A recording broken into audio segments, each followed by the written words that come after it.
Hello to everybody. I appreciate everybody saying hi and getting greetings. I couldn't speak to everybody. There's about 100 people on the call, so that's why I kind of cut short. And Christian is about to call in, so I'm going to take care of some housekeeping business before he actually gets on the line.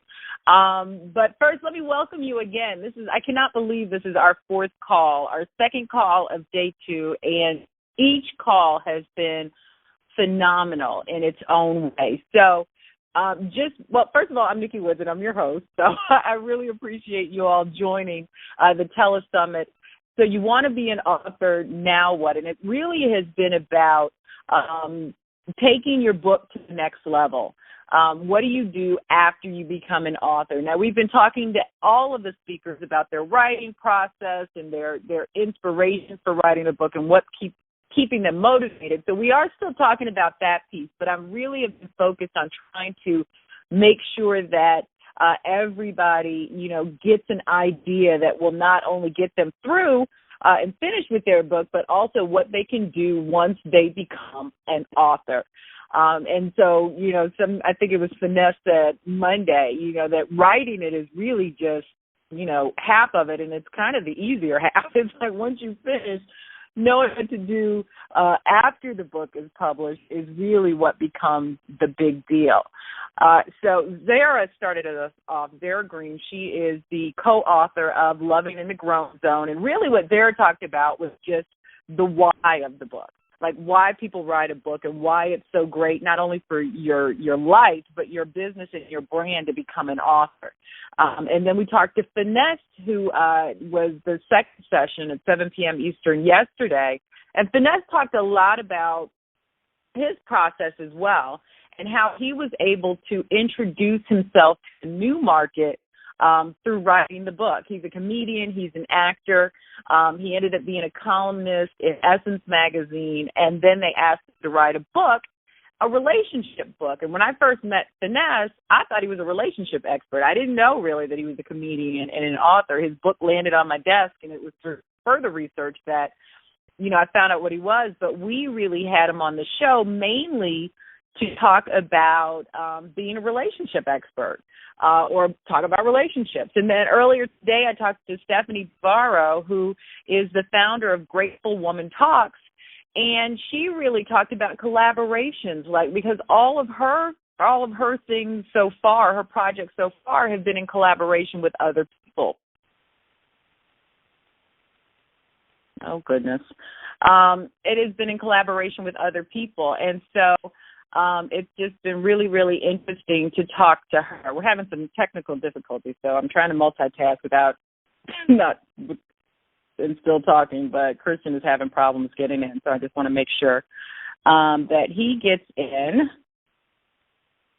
And so Stephanie was really, really great, and I think that she was able to talk about repurposing content because she has used the same content on different levels for different projects. She had the audio version first, and then she had the book version. So that's been really cool.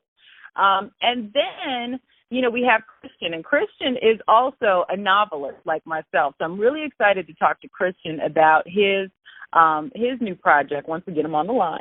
But these things happen, so just bear with us as he's trying to dial in. And so I want to make sure that you guys are sharing socially. A lot of you have been great. I have been really pleasantly surprised at the kind of information you guys have gleaned and then shared. So I'm really excited about that. And then I'm also excited about the fact that you guys are really getting good information that you need. And so that is the reason why we've done these tele-summits. And this is the reason why I'm talking to all of these different authors, because they really do specialize in different things. And so I think it's important that, we really showcase all of these different authors besides myself. But I think you will find that there have been, a few themes. And even though we may say things differently, we're kind of saying the same things. And it's what I preach. So if anybody is following me, I say this all the time. I mean, writing is a challenge. Writing is work, and it's worth doing and doing well, just like anything in life. but it's very rare that you will find somebody that doesn't say that there are times when writing can be really, really challenging. But it's all about discipline and making sure that you're being consistent with everything. So that's really, really exciting. And then also, doing your research and making sure that you're following good writing, discipline, and that you are, you're outlining, you're researching, you're looking at target markets, and you're making sure. Oh, Christian is saying he just cannot get in, and I'm not sure what to do at this point. So hold on, I'm gonna try to work with him on this one.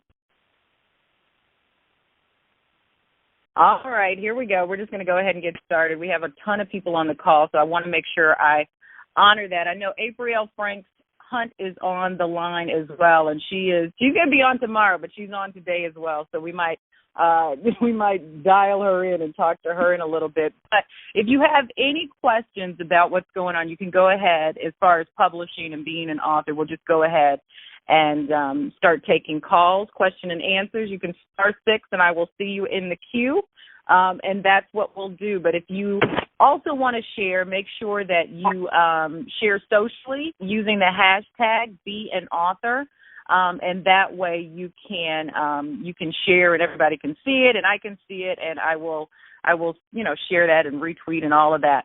Also, once the call is done, if you still have any kind of questions or answers, go ahead and post it on Facebook. I think most of you have joined the private Facebook community. We've been answering questions in there, and we will continue to do so. We only have so much time. Like I said, if you want to go ahead and start asking questions, we'll line everybody up, and we'll do it that way now. Hopefully Christian will get in. He's trying. I'm not sure what the issue is, but we push forward. We push forward as entrepreneurs. I'm sure a lot of you are out there. You just continue to push forward. And I do want you to know that even though I'm offering these tele-summits, because I really want you guys to have the tips and the tricks to make sure that you're a published author, and a lot of these are free calls and it's free information. There will be a greater opportunity if anybody is interested in working with me. I will tell you more about that as well. And I would love to have feedback on the kinds of information you're getting, the different things that you've heard from all of our speakers, so that when I do this again, that we make sure that everybody gets what they need, and then we're always looking to better the brand so that I can take it up another level. So any feedback, if it's not positive, just offer it in love. I'm a big girl. I can handle it. But I would love any kind of feedback. So I think April is there, and April is a great person to take questions as well. April? Hey. I was like, what? Don't fail me now, child. April is also a best-selling author, and she is on her second, third. She's doing it when it comes to publishing. So I'm really excited about having her on the call, and you'll hear more about her story tomorrow as well, because she's going to be on. She's slated to be on. She's just being really supportive right now, but I appreciate it. So we're going to go ahead and we're going to take a call. So I'll unmute you, and if you want to ask a call, you can just press star 6, and I will see your number pop up, and we'll just take them in order for now, and we'll see how this goes. All right, so 6011. Yes, that's Leslie from Detroit. How's everyone? Hi, Leslie from Detroit. How are you? Good. It's good to be back on the call. So my question is, my statement question. I'm hearing a lot about repurposing content. Does that just mean using what you've already written somewhere else to develop a new book? Because I hear people say all the time, Leslie, you're putting your book on Facebook. You're posting your entire book. So pull everything down off social media and put it into your book. Is that repurposing content? Well, yeah, it could be considered repurposing content. I mean, I think that a lot of people have started with using Facebook posts and using blog posts to to create a book. My mom, she wrote a book called Prayers from the Heart, but really what it was a series of emails she just started sharing with family members and friends and whoever else wanted to be a part of this email list. And it was just it was a scripture and a prayer. And so after doing this for years, she was like, you know what, I really want to put all of this together. And that's what she did. She pulled out the best, and she started doing it by theme, as her daughter suggested, because she's got a ton of stuff. And so she started doing it by theme, and she's got several books just based on the prayers that she would just send via email. Now, I will say this. I mean, I wouldn't suggest you pulling it all down, and maybe April has a different spin on it, but I don't think any one person has, well, maybe one or two. Like, I think my mom has seen everything that I've posted, but very few people see absolutely everything that you've posted. And they certainly don't save it and put it in a book for future reference. So I think that going forward, just remember that whatever you share, to set it up so people know that there's more coming from you. Okay. So, you know, I share a lot of free social media tips. I write a blog post a day. It's free. It's a lot of the stuff that I know about social media and writing books. And like I said, I'm sure there are a lot of people that see a lot of it, but I don't know anybody that's seen all of it. And one day I'll put it in a book. So I don't think that it hurts, and I mean, you can try to pull everything down, but it's going to be there somewhere. If somebody really wants to save it, they will. If somebody really wants to find it, they will. So I think you're just teasing them, and I think if you look at it that way going forward, you'll find that you're starting to build an audience, a built-in audience for when your book does release. Okay, thank you. You're welcome. And and Nikki, can I just add something? Absolutely. And then, too, first of all, this is so great. So I'm glad that you've been doing this. So this whole tele-summit has been amazing. But I just want to add, too, you know, in regards to her question, you can also just use it as a guide, you know, even if you don't use all the content, because there's so much more you can expound upon when you are writing, you know, that you can add to it that you can't put on Facebook, or that would be, you know, wouldn't be appropriate for Facebook. So it really can just be almost like just a starter to get you moved on the right track, because I don't think people realize, especially if you're already kind of developing some brand or, you know, semi-writer, I don't think we realize how much content we're constantly posting. And if you look at it now with a new view, right, with a new set of lenses, now that you have this new information, then I think you'll find that you absolutely do have a lot of content, because you're not just using it exactly as it is. You know, you're making it fit where you need it to fit. So I'm a fan of repurposing content, because I think, and I wouldn't even worry about the same thing Nikki said about anyone pulling it down, because people, it's a benefit, you know, to have it compiled. I'm like, man, someone needs to print that. Like, I need to print that post because it's so good. Right. You know, so go for it. I think it will be amazing, and it will totally jumpstart the process. And one thing we learned from Stephanie earlier today, and I think that we've mentioned it before, is people learn and people absorb and people want things in different formats. So whereas Stephanie started off with a series of audio talks, she took those audio talks and then transcribed them, rewrote them, and put them in a book. But to her credit, she was saying that the audience for the book is different than the audience who wants the audio, because people enjoy things in different ways. So it's not always that if you do it one way because somebody heard it doesn't mean it's not going to be, you know, of interest to somebody else who would rather have a book than listen to audio. So that's when we were really talking about repurposing content, how you can take something that has already been done and put it in a different format, and still it'd be a very viable product. So that was part of that. So thank you so much, Leslie.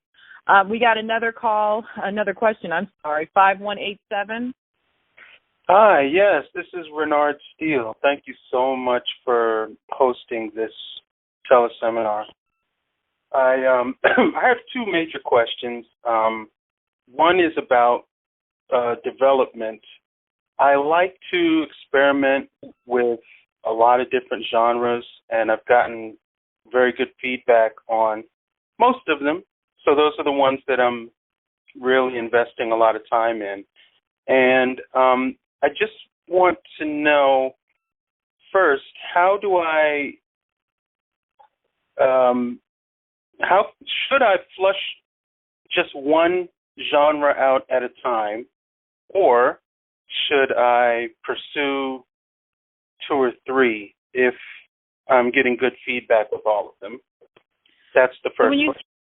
Okay, well, when you say different genres, what do you mean? Are they nonfiction? Are they fiction? What are we talking about? I write fiction, and the one genre that I'll give an example of is a series of stories for young readers who are at the adolescent age, and I've written about 15 of them for a series that I'd like to release, or I'd love to get published. They're not published yet, but that's one example of a genre. The other one would be more fringe writing, kind of in the feel of the Twilight Zone. Yeah, you know what? I think that when it comes to fiction, I mean, I think that there are, are fans that expect a certain type of book from us. But I think if you look at a lot of the really successful writers, I think they're able to do that. They're able to write in different genres. Now, some have come up with pen names so that they, like Nora Roberts is who comes to mind, and she's a huge best-selling romance writer. But she also likes mysteries, and her mysteries are kind of space age. And she writes under a different pen name for those. Now, we know it's her, but just for separation. So, like, if I pick up a Nora Roberts book, I know what I'm going to get. But not everybody does it that way. I mean, I think a good book is a good book. And when a writer is a good writer, they can write in multiple genres and it still be really good. I mean, I write, like I said, for the most part, my fiction is romance, but it always has like a kind of a mystery edge to it. I mean, there's several different kinds of writing I like. I think what people really respect is your style is your style. And like I said, good writing, I think, crosses many platforms. Thank Does you. it help? Yes, it helps greatly. Just okay. in case people started to say yes to that idea, I came up with a bunch of different pseudonyms. For names. But this is my real name. My real name is Renard Steele. And then the second question, and the answer may be too big for this conference, so, I mean, if, we need to take it offline, let me know. But I did have a publishing company express a great deal of interest in me, and they were also going to handle my marketing. And I sunk a chunk of change into it, and they've been kind of sitting on their hands with it. I haven't gotten a lot of feedback for the rewrites and some of the edits and some of the preparation work that I've done. And because it's starting to feel like a one-way street, I want to know if I should just hold their feet to the fire now at this point. I think that's the way to go. But if it turns into something legal, are there people who deal specifically with that type of legal support? Now, there are definitely attorneys that specialize in authors and books and that sort of thing. So there's definitely that. But you need to be really careful, and everybody needs to be really careful about the kind of contracts that they sign, especially if you're going through a publishing house and they're asking you to pay money.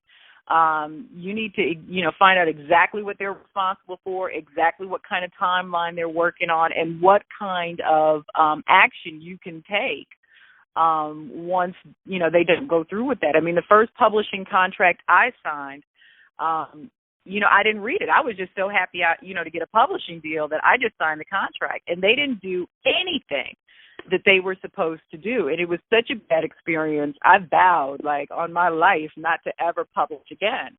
And that's just the way it goes sometimes. But it was my bad because I didn't read the contract. And so I waited. And usually with most contracts, in 10 years, the rights revert back to you.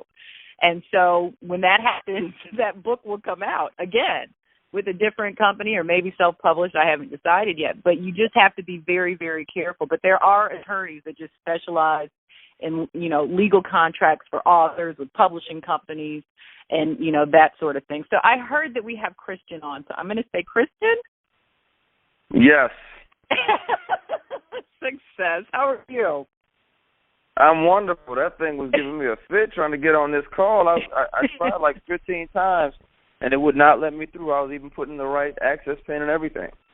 It's okay. We're glad that we have you now, and we just did things a little backwards. We got some questions out of the way, and now we're just going to talk to you. So I am really, really pleased to have you on. Christian Keys is best known for his many acting roles across the entire spectrum, including TV, movies, and stage, but he has added a new title, a new credit to his name, and that is author. He has written his first novel, Ladies' Night, that is available for everybody to purchase and enjoy. But then there's a movie coming out, and so I'm really excited to talk to Christian about his first writing experience and then also how the movie is going to develop from the book. So welcome, Christian.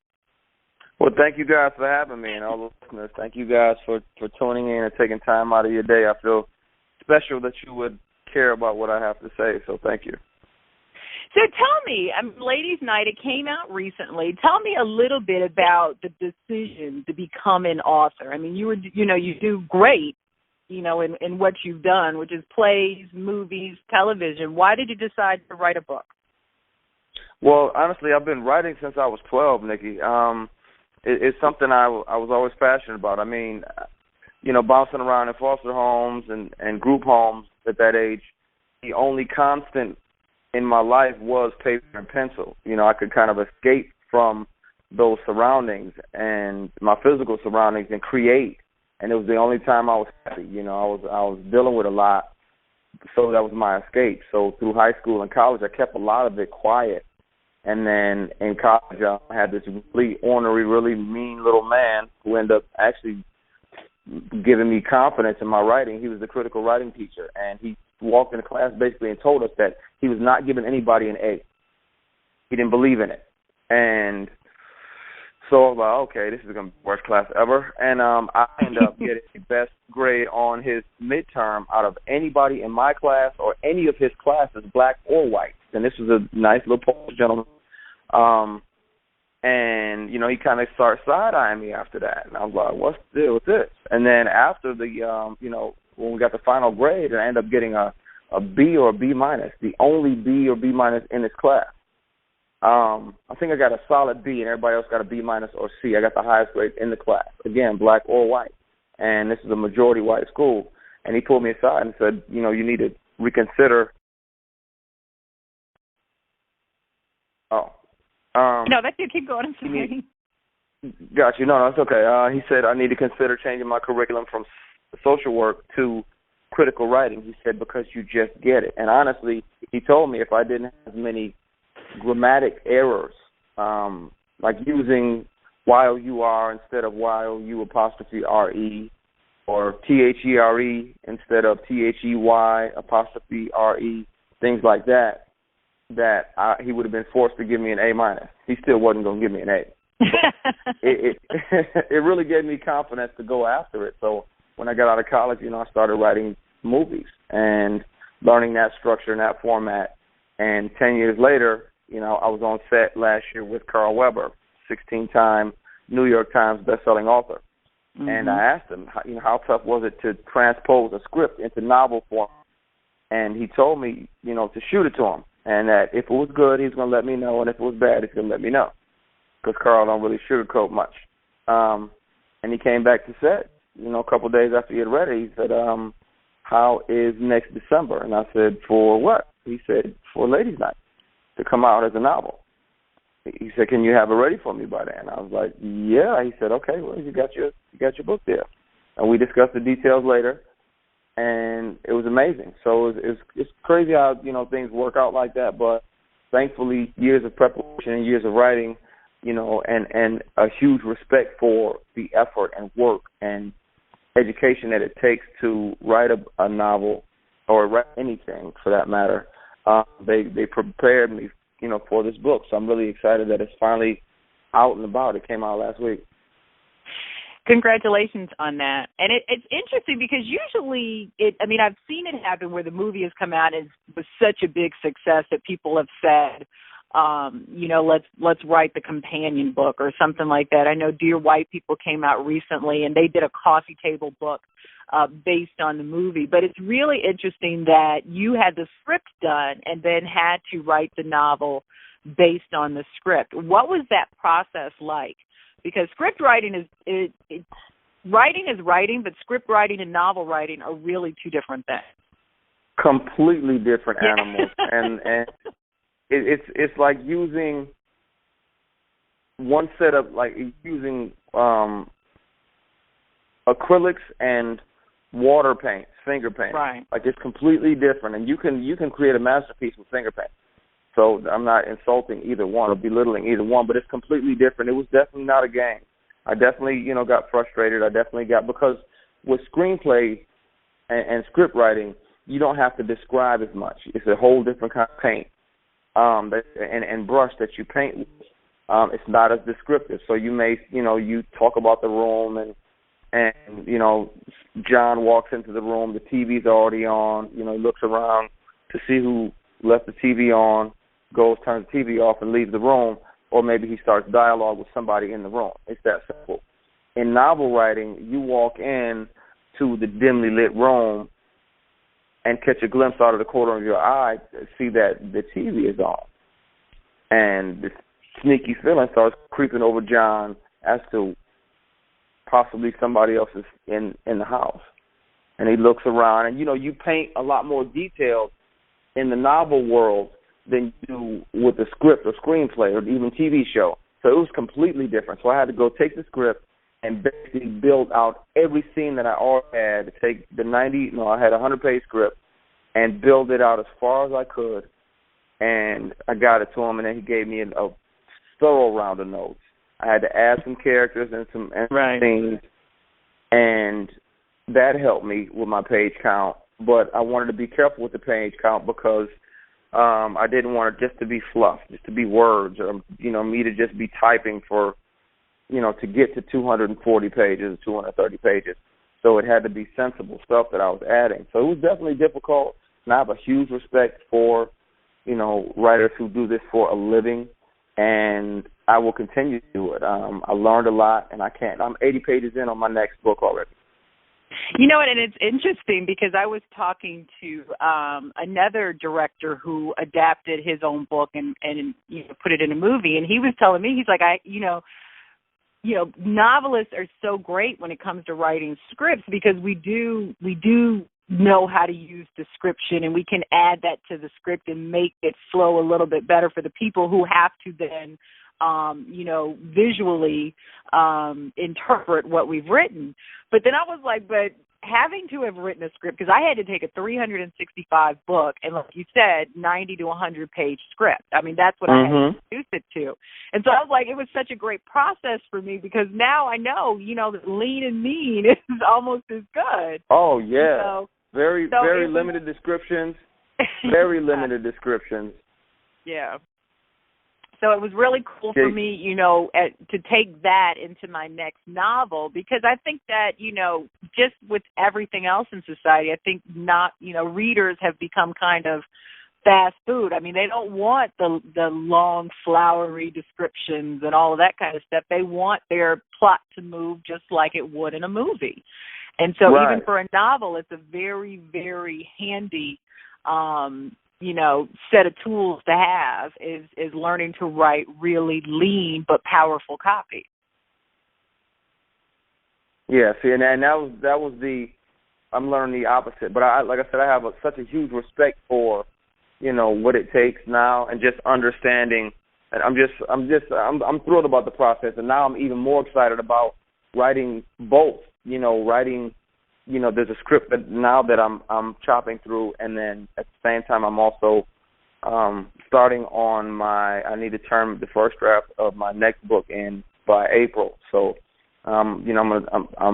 that's outlined and that script is done. So I'm I'm transposing that script into novel format now. That's awesome. I was talking to Vanessa Mitchell, and he was saying the same thing because I think it's interesting that people are now writing the novel and the script kind of at the same time, and how they're looking forward to doing that. And I have a question for you because it's something that we get a lot about doing so many different things. I mean, it's like I look at you in the book, I look at you in the script. I'm sure you're going to have some kind of producing, directing role in the movie. And I saw the trailer, so I know you're in it. So yeah, I saw the trailer.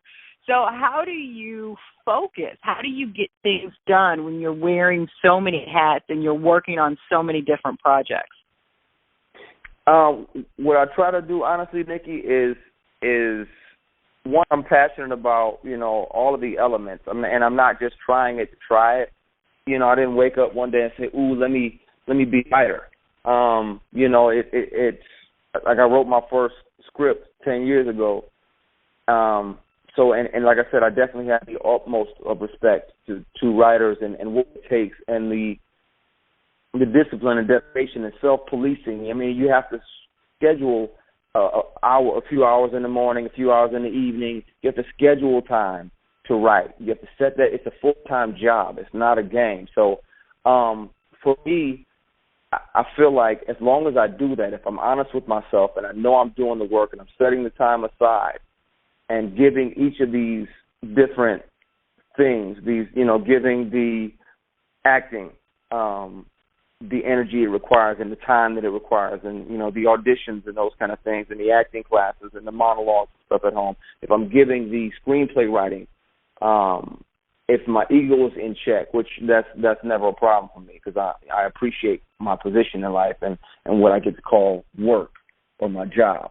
But as long as that's in check, I don't think, undertaking a few different things like this is a bad idea. I don't feel like God gives us these gifts, to just sit on them or be afraid to try them. I feel like we're supposed to use them to make our life better, to live life abundantly. We're supposed to use them so we can be financially comfortable, so I can get a couple scholarships at a couple universities going, when I'm a little more financially stable, and start helping other kids who want to try writing and want to try creating content and pushing the envelope, and the creator of the next big Netflix kind of series, or matter of fact, the next big Netflix. I want to be able to open some doors like that. So I feel like we're supposed to use these gifts to better ourselves, to advance ourselves, to give Him glory, and then also to spur on or open doors for the next generation coming behind us. So I want to open it up for a couple of questions. We have about 20 minutes left, and I want to make sure that people are able to ask questions directly of you. But if somebody were to ask you, like, what if you had to share a piece of advice when it comes to writing to someone who is looking to be a published author, what would that be? I would say the first thing, this is the favorite piece of advice I give because it's in this book I have called How to Write a Movie in 21 Days. And my favorite quote from that whole entire book is, write the first draft with your heart. Go back and do the rewrite with your head. But no matter what, get it on the damn page. Get it down. Get it out. Don't be afraid of that. The computer or the physical typewriter, it can be intimidating. But you don't know how great it can be unless you the page. Stephen King's, it was either Carrie or Christine. He got frustrated and threw it away. His wife took it out the trash and read it and said, "There's something here. Finish this." And that ended up being epic. I don't remember if it was Christine or Carrie, but it was one of the ones that started with C. That was a horror, and it was early. And I'm pretty sure it was the one with the car. I think. Well, don't ask me because I don't watch scary movies. I love them. I went. That's how I knew I love books, because when I was I was in and out of the group homes and detention centers, and Bookmobile would come by, I would always check out Stephen King's. And I probably went through everything he had up to that moment when I was like 12, 13, 14. I had probably read every book that I could get my hands on of his. Wow, that's very cool. If you have a question for Kristen, you can just hit *6 and I will see you, and I will open up the phone lines for question and answer. So especially for all the people that have been on and asking about novels and those kind of questions, if you have a question now, Kristen obviously and I, we both are fiction writers, so that it's a really good time to talk to us right now.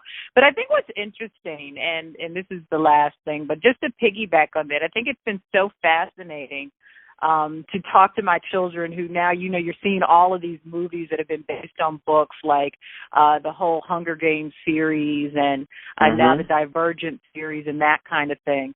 I think it's just so fascinating. What? I said Maze Runner, that new series. Yeah, they saw Maze Runner. I mean, it's so fascinating to talk to them, and they talk about like the different things that may have not been in the movie or that was in the book, and they ask why. And it's just a really great discussion, and I'm glad I was able to have you on to talk about how we were able to move books into movies. Now I know April, who was kind enough to hook you up with this call so we could get you on. She has a question. I don't know how this works, but April has a question. I'm here. So. Okay, good.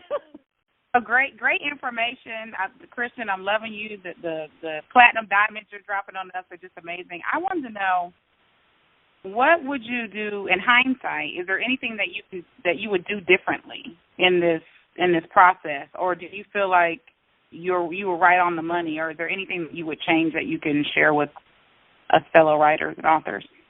I would say this. I would say, when it's done, it's done. Like I did every single thing I could as far as, to the best of my ability, as far as getting the book as close to where I wanted it. I won't lie. I look at it today, and I'm probably 98% happy with it. You're never gonna be. You can always look back, and you'll always find something that you would change. And at some point, you have to trust your work and your craft and trust the work that you put in. And that goes back to the part about being honest with yourself. If you put in the hours, put in the work, and giving the characters time and just listen. Sometimes I'll sit down and the characters will not, and I'm not crazy, but they will talk to me. The characters will give me issues that they want to deal with. They'll give me, like I may be writing about a bus driver, and he just quit smoking. He only smokes when he drinks, but he doesn't like to drink because maybe he saw his father drinking, and his father was a little abusive to his mom, so he's scared to go down that path, so I could have stopped at he just quit smoking, but it's so much more interesting as to why he quit smoking and why he only smokes when he drinks and why he doesn't, enjoy drinking, and just to build it up more. But if you listen sometimes, if we really outline our characters, the more I find I outline them, the more information they'll give me. I'll be somewhere and I'll have to rush and grab a piece of pen and paper and write something down because they'll pop an idea to my head, like the story is writing itself in my head. And that, to me, that's one of my favorite parts of writing. That part of the process when the story just starts to write itself. I really love that part. So I would say don't beat yourself up when you get there and when you know it's finished, but you keep going back through it anyway to see if maybe you want to add one more word or change this word or change that word. At some point, trust your work. Put it out there because the story needs to be bold. It's going to inspire somebody. It's going to, it's going to open doors. But if you don't ever trust your work and trust the work that you put in, you'll never know. I would never know if people love the book like they do if I hadn't been afraid. So I would say I'm where I'm supposed to be as a writer. I would say I've learned a boatload from the first novel, Ladies' Night, and I'm already, I feel like, a better writer towards the second one. And I'll continue to grow with each one. I'll never learn it all. Right. I'll never be, not striving to be the best writer ever. I just want to be the best writer that I can be, the most open and the most free and objective. And I want to be so far out of the way, ego and personally out the way, that the stories just, I just come up with some of the craziest ideas and craziest stories, and I just let the characters create with me as if it's a team of writers. That's my ultimate goal. Wow. Thank you so much for that. Thank you. Our next caller, 3710, you have a question? Hi, yes. This is Marvise. First, I wanted to say I'm a huge fan of both of you. But I have a question. Is it easier to go from a script to a novel and, build up that script into a novel, or is it easier to go from the novel and power it down into the script? And how do you do it without you losing the heart? What do you think, Nikki? I don't think that either way is easier. I think they both have their challenges because, like Kristen said, going from the script to the book, you really have to beef it up. And when I wrote the book to the script, I mean, there were parts of the book that I had to chop out because I had to lose 200 pages. So yeah. You have to lose exactly. a lot, but you still have to keep the heart of the book. And what I love about the book, you still have to keep that. So I think there are challenges both ways. Yeah, I couldn't have said it better myself. Definitely, and it's hard the other way, and I can imagine, I guess, because at some point there's a couple of these. There's one that I want to write the novel first, and it's such a huge and universal story that it almost scares me, and that's why I know I have to write it soon. So once my outline is done, then I'm gonna start attacking that one. But I have to wait at least until April till I turn the first draft of this next one. But I think it's tough both ways. It's got to be just as hard going in reverse as it is, going the way that I did it. It's got to be just as hard because cutting out parts that you love. It's like editing a film. Say you shoot a 2-hour movie, and AMC tells you it's got to be an hour and 30 minutes. Well, right. you have to lose 30 minutes of incredible scenes and moments, and it's the same thing with taking a novel and turning it into a script. You have to lose a lot of moments and a lot of those painted moments and a lot of descriptions to where I'm reading the page and I can smell the room and I can see the lighting and I can feel the heat that you're describing in that room and that tension that in the hair prickling up on the back of my neck. I got to lose some of those moments. So it's got to be tough either way, but I guess that's part of the process. You keep what matters the most to you. Some of the stuff may not make it. And then again, if you're a producer on the movie, then you can still add and keep some of those elements, or you can director's cut where you're able to save some of those favorite scenes and you can make longer director's cut, and that way you don't have to cut out so much. So there's tricks to it, but either way, they're both, you got your work cut out for you either way. Good question. And I will say, honestly, the only book-movie combo that I've seen, I've seen the movie and I've read the book, that I would say that both stayed pretty much in line is Gone Girl. If you read the book and then you saw the movie, they stayed pretty much on point. And I have to think that when she wrote that book, she knew that it would be made into a movie. And so she really wrote it, I think, as close to a movie and a book as you could. Okay. That's the only one I really think. I heard that was a really good book, too. Yeah, it was. Thank you for your call. If anybody else, for your question, if anybody else has a question, you can hit *6 and we'll get in. But I think that speaks to what you're doing, Christian, that more authors are doing it that way, that they're writing their book with the movie in mind. And they're putting in those elements that they would want to see on the big screen in the book, and it just translates really well to a movie. Yeah, or on TV. And I think with on TV. Success, with the success of all these, and not just urban shows, but especially, in relation to what I'm speaking on, the success of, what Miss Shonda Rhimes is doing and the content creators and the urban shows doing really well.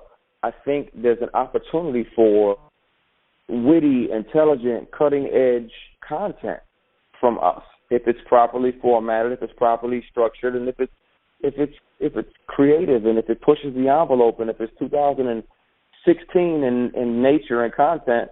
I don't see why we can't continue to do that and continue to surprise people, because now network TV doesn't see Chandra as just, a black writer. She's just a heck of a writer. That's let me Mr. ask you this because right, but let me ask you this because you've mentioned several times, and it's one of the things that I try to drive home with clients that I coach on writing their books or in masterminds that I'm in, is how important to you, either for script writing or for novel writing, is your outline. Oh, huge! That's hugely important. And I go to Mr. John Jablonski, was his name, the guy who really gave me confidence about my writing in college. I will spend, let me see, I've written a film in 7 days, but that's only because I had outlined it for the seven days before that. And just literally was spending all day kind of building it out. I got poster boards, so I'm connecting this relationship over here to this and this and this. And it's a lot of work and a lot of caffeine-related products, coffee, soda, something. Yeah. But I feel like, and just my experience, the more thorough my outline and the more time I spend on my outline, the easier it is. It never gets easy, but it's easier, and it's a smoother writing process for me. And then there's also one more trick that I use. I kind of score it when I write it. I didn't mention that you're a singer too. I don't even think. Oh yeah, but I'm a singer too. I'll have friends, Nikki. I have friends send me instrumentals. If I'm writing like a gritty urban thriller or a family drama or whatever, or a faith-based movie or something like that, then I'll have them send me, hey, man, send me some gospel instrumentals. Or send me some gritty, street trap music, that hood stuff. Give me that. Send me 15, 20 of those. And then what I'll do is I'll take like 3 or 4 of those songs that really feed me the kind of energy that I want to write with. And I'll stack them, and I'll put those same 3 or 4 or 5 or 6 over and over and over in the playlist, and I play the playlist very low in the background while I'm writing. There's no lyrics, so they don't distract me. But it helps me sometimes get into a groove, and I'll look up and I'll knock out 3 pages, or sometimes I'll look up and I've knocked out 9 or 10 in a day. That's awesome. And it's interesting to, even as I talk to different authors, just in this tele-summit alone, just to, to hear the little tricks that people do. Like Stephanie was telling me that she had like the cover and the graphics design before she even started writing her book. And that's what she would look at when she needed motivation. And like my title is done. If I don't have a title, I feel like, I'm wandering in the desert without anything in sight. I have no idea, it just keeps me grounded. So to hear you say you use music, that's really good. So let's take another quick question. I want to honor everybody's time. So let's take 6702. What's your question? Yes, this is Deborah from Florida. Hello, Nikki, and hello, Christian. Hi, Deborah. I just wanted to ask about at what point do you think that it's good to allow others to see what it is that you have done? Although I've said this earlier that I've done a lot of stuff, but nothing completed as far as my writing. And I say we got to be related. I have to touch base with you about that because you got my last name. See if you're related. Oh, yeah, he has my last name, my maiden name. Okay. But anyway, and I'm a lyricist also. I write and sing too. So anyway, but my question is, at what point do you, when you have something that you feel you have completed, I guess in that sense of speaking, at what point would you give that to somebody to look at and give you some critique? Thank you for your question. Thank you. Yeah, it's a very good question, and that's something a lot of authors and writers need to know, whether it's this type of intellectual property or the songs and music or stage plays or whatever. First of all, before you let anybody read anything clearly copyrighted, it costs $30 on the internet. It's a little pricey if you're going to copyright piece after piece after piece, but necessary, and you're protected. Secondly, if you register with the Writers Guild or something like that, just make sure you protect your intellectual property, because somebody can easily take it, shift some key pieces or key components and then pass it off as theirs. They will try it. They've done it before. Thirdly, find a stock non-disclosure form or not confidentiality agreement, a non-disclosure form. So that way, and anybody that you send it to, whether you're seeking representation or just, anybody in the industry or just in general, just, unless it's your mom, clearly your mom's not going, if it's like an immediate family member or something like that. But anybody else, I would have them sign a disclosure that it protects you, it protects them, that kind of thing. But when you feel it's finished, as long as those elements are in order, as long as it's protected, and as long as you use a non-disclosure, when you feel it's finished, that breath I'm talking about, when you go, it's ready. That moment, then it's time. And remember, it's never going to be perfect, though. Yeah, and see, I differ with you on that a little bit because I definitely agree that you need to protect yourself. And it's so funny because I have so many friends that are like entrepreneurs and we're creators. So, I'll talk to April, who was on earlier, and I'll be like, okay, I'm going to send you something. And I'll send you a non-disclosure, too, even though I trust April with almost everything. I mean, it's just good business. And it's just a good habit to be in so that you're not just sending it out and for whatever reason it happens to fall into somebody who doesn't have honorable intentions into their hands. But I think that people differ. Like for my nonfiction writing, I need to start sharing it early because I really need to feel like it's going to be helpful and that I'm on the mark with what I'm sharing. But with fiction, if I start sharing it too early, the project to me loses energy. And it's weird, and I think it's superstitious now or something, but I really can't share it until I'm just like, okay, I'm good with this. Because once too many eyes get on it and they start offering their suggestions and critiques, then it loses energy. So I think that everybody is different, but Christian makes a really good point, and I'm glad you said it, that you make sure you're taking care of your business. Because at the end of the day, this is a business as well. So if you're in it to be an author and you're in it to build a business or build your brand or get your creative energy out there, that you're taking care of the business aspect of it as well.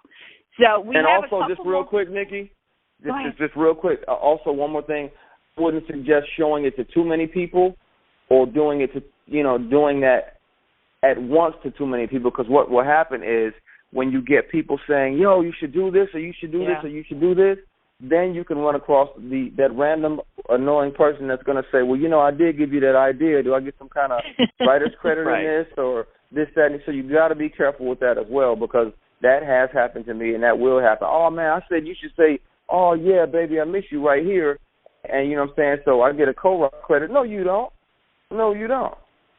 So just be mindful know the caliber of person that you're sharing it with as well. And also, don't be offended if people say, you know what, I can't accept that. Because I've had people want to send me things like, read my screenplay. And in the position that I'm in, I can't really accept people's unpublished work. Because then that puts not only myself at risk, but it puts the company at risk. So people, say that, well, Tyler Perry wouldn't accept my work. Well, no, he shouldn't. Tom Joyner wouldn't accept my work. Well, no, he shouldn't. Yeah. Because they try to give me stuff to give to Tyler all the time. They try to give me to give to Tyler or to read, and I have to tell them. I said as a writer, it's a conflict of interest, and just to protect you and me, because I wouldn't want to have somebody send me a script and I've already had something similar, because then you're going to feel like I took your idea. But again, I've been writing for 20 some years, so I got literally a couple dozen movies. At least a dozen TV shows, half a dozen stage plays, 150 songs. So it's not, you got to protect yourself as well. So I would definitely recommend not accepting material, especially not without an NDR, a non-disclosure form. Yep, I agree. So what if you had to end this call with one thought? What would that be? Write it. Because you will regret it the rest of your life if you don't. There's ideas that you have. Let me tell you this. And I'm going to tell you something. This is hilarious. I heard they're making it now. In college, I drew a Bentley truck. I wish I had the resources and the relationships to do something with that. But now they're finally doing it. Nobody ever saw it. I didn't show it to anybody. Nobody knew. But, there's always going to be a what if. If I had pursued that possibility, then maybe I would be the designer, and maybe the Bentley truck would already be out because I was out of college, a while ago. Also, the Marvel series, in 2002, I wrote a film project called HOJ 2010, and it was a Hall of Justice, and it was going to be Superman and Batman and everybody in the Hall of Justice, all those huge individual superheroes teaming up. I never told anybody about it. I never showed anybody. And matter of fact, I probably wrote half the script, and I got busy with work and I didn't finish. And again, the what if is there, and I'm grateful for that what if because I learned my lesson clearly. Because maybe my script would have got picked first. You never know. I could have beat them to the punch. 8 years ahead of the first Avengers. I might have got it, they might have went with my script, but I'll never know. So I would say write the doggone story, write the script, write the book, write the novel, write the song, write whatever, and then rewrite it, and then tighten it up and be honest with yourself, and then go to somebody in the industry with a non-disclosure and get their honest opinion and see if there's any credence to the criticism that they give you. And go back and do a revision if you need to do a revision or 4 revisions. But write it. At the end of the day, if I had to end it with something, I would say write the doggone thing, because otherwise you will regret the rest of your life if you don't. That's awesome. Just know I really appreciate you. Kristen is one of those types of dudes, or people, that if you call them, they're always there. And I so appreciate that about who you are. I mean, sometimes when, people make it, schedules get busy and things get hectic, and you're always able to make time, even if it's last minute, even if it's inconvenient, you always seem to make time. And I don't think it's just, particular to me. I think that's just who your spirit is. And I really do appreciate that about you, and I want to make sure that you know that, because I don't take any of this for granted. So I am so proud of all that you continue to do. You guys support him. Ladies' Night is available. You can get it wherever books are sold, Amazon.com, all of the bookstores. But make sure you check it out because, read it before you go see it, because it will be on the big screen. But thank you so much, Christian. I appreciate your time. And thank you for having me again. Nikki, you already know, if anything that you're involved with, I support, because you've been very supportive over the years, so I appreciate it. And in return, and not out of obligation, but just out of genuine appreciation, thank you. So thank you for having me, and thank you everybody who listened in and had questions or we got something out of this or got a little motivated and maybe is going to go ahead and finish that piece of masterful writing that you've been waiting to finish. So just, I'm grateful. Thank you, guys. Absolutely. And you guys, make sure that you tune in tomorrow. We're going to have three more authors. April will be back. Danielle Winningham will be here to talk about how she's been able to build her business based on books. And then Abiola Abrams, who has started this whole goddess movement with her books, about how you can take something you're really, really passionate about, even if it's your life work, you can put it in the book. And there is something greater coming. There's a greater opportunity. I do work with people one-on-one as far as coaching to get your book done. But I have a really, really awesome opportunity that I'll share more with you all tomorrow. So we'll see you back here, I hope. Thank you again, Christian. Follow him on Twitter. They've been, typing and sharing socially, so make sure that everybody connects. And we will see you tomorrow. Have a good evening. You too.